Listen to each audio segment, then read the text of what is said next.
it comes to love, it's something that should be experienced wholeheartedly. Um, it shouldn't be an 80-20, 20-80 type deal. A lot of the times we get into wrong relationships is it's because we operate out of our flesh and out of our lust. It's not from the Most High.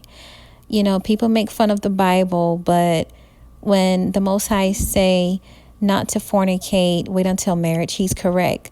And I will throw this out there because I know you'll have people that'll say, well, later, what if you married the wrong person? Again, you have people that are married that didn't wait for the right person. So just because you're married, that'll still apply. There are a lot of marriages that people put themselves in. God didn't ordain that marriage. They, ordained to be in that marriage. But God does have marriages that are ordained by him, that's governed by him. Sometimes people get into marriages and they're miserable, but they refuse to leave because, of the hassle of divorce and child support payments and things like that. But also, to be honest, like once you're married, you're married.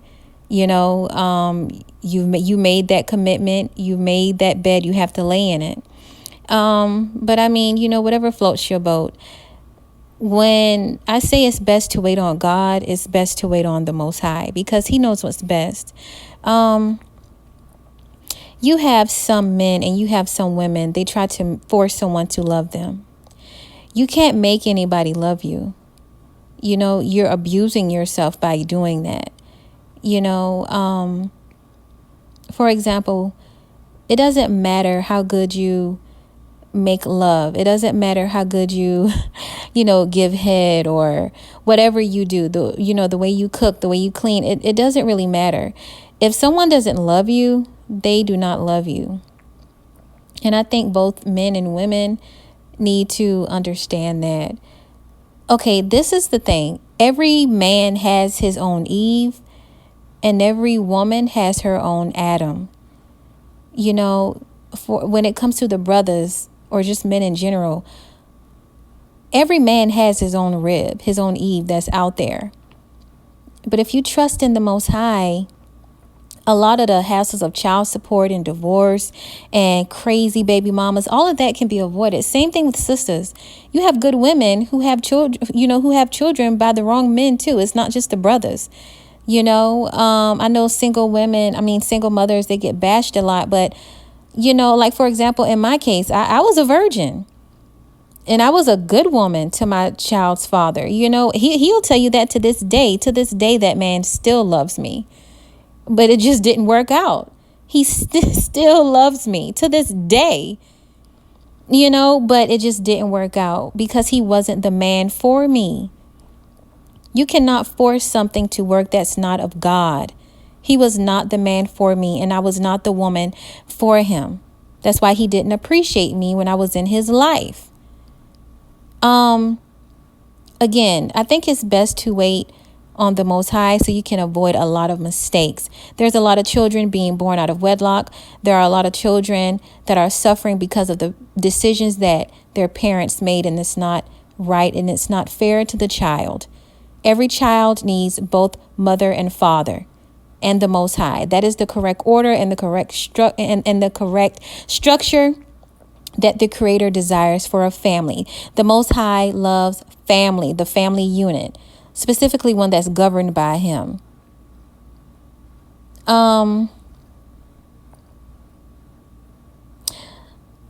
Relationships today are it's just it's no value. It's no home life. It's not righteous. It's not honorable in the sight of God.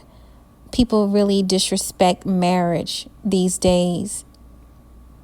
I really feel that if everyone decided to get on one accord and follow the rules and regulations that the Most High has set in place for marriage, for the family unit, I believe that a lot of the issues that plague our communities would be eradicated. It would definitely be eradicated.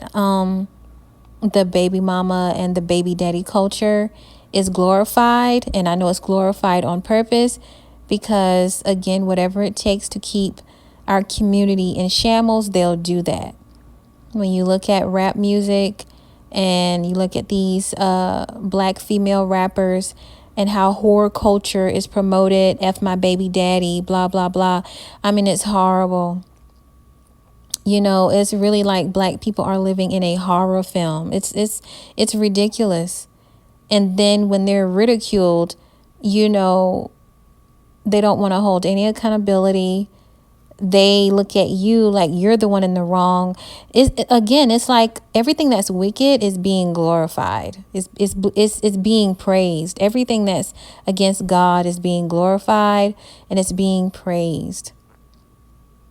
Now, me, for one, I've always admired, you know, being submissive. That turns me on. Like, you know, like you can ask my child's dad. Like, I love to please in every area, if you know what I mean. Let your mind go where it may. But and I think that, I really believe that's why he still loves me, because he knows that I'm a good woman, and I did everything in my power to please him. And, you know, I used to love to cook and clean, and, you know, I still do that to this day, but now for me and my daughter. But, you know, it turns me on to please, you know, like I really enjoy being submissive. I love serving. You know, I really enjoy that. It makes me happy. It gives me peace and it gives me joy. But, you know, that act alone today with modern women, not all, because there's a lot of good sisters out there that love, you know, that enjoy being, you know, homemakers, you know, and great housewives. So it's not all sisters, but they put these Jezebels and these harlots in our faces, and they frown upon good women who want to stay home and cook and clean. And then they like to call you a pick-me. Okay, so if me being a good stay-at-home wife and a good mother and a great homemaker is a pick-me, so be it. No, these are the women that we should praise, the mothers and the wives and the women that stay home and take care of their children, you know, while their men go out and handle business. That is what should be praised. I don't know what this foolishness is that people are that people are glorifying in the media, and that's being pushed, this agenda that's being pushed, you know. Regarding me, like my daughter and my niece, I'm going to be honest, you guys, and I don't care if people judge me. Yes, I teach them about their education. I want both of them to, you know, start their own businesses or whatever. I'm actually working on that now. But when it comes to my niece and my daughter, I'm going to be honest. I tell them, hey, you know, learn how to clean. You know, I try to teach them how to cook or whatever. Like, be a great wife and a great mother first. I don't care. This is what I teach them. Being a great homemaker. You know, of course, yes, it's important to have education, and, you know, I understand that. But right now I'm focusing on the feminine aspect of a woman. It's like femininity is a lost art in today's culture. Women are, not all women, but you have a lot of women that are very masculine. They're very hardened. And I understand that life is hard, and a lot of sisters have been abused coming up and things like that. But, you know, everybody handles abuse differently. Like, I was abused as a child, but I didn't become a whore.